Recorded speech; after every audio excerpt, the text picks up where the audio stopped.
স্বামীর ঘরে ঢোকার শব্দ পেয়ে স্ত্রী খাটের নিচে লুকিয়ে পড়ল। পাশেই একটা টেবিলে একটা চিরকুট দেখতে পেয়ে ভদ্রলোকটি পড়তে শুরু করলেন। প্রিয় স্বামী, তুমি এখন আর আমার কেয়ার নেও না, ভালোবাসো না, সময়ও দাও না। মনে হচ্ছে তোমার জীবনে অন্য কোনো মেয়ের আগমন ঘটেছে। দূরে সরে যাওয়ার চেষ্টা করছো তুমি। তোমার আর কষ্ট করা লাগবে না, আমি তোমার থেকে দূরে সরে যাচ্ছি। ভালো থেকো তুমি।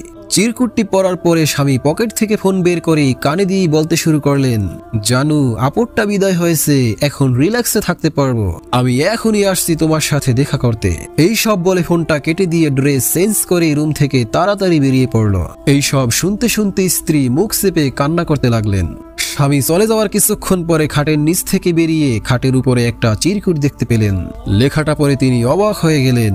তাতে লেখা ছিল, পাগলি বউ একটা, খাটের নিচে তোমার পাগুলো দেখা যাচ্ছিল। আমি তো তোমার জন্যই কাজকর্মে যাই, তোমার সুখের জন্যই তো এত কষ্ট করি,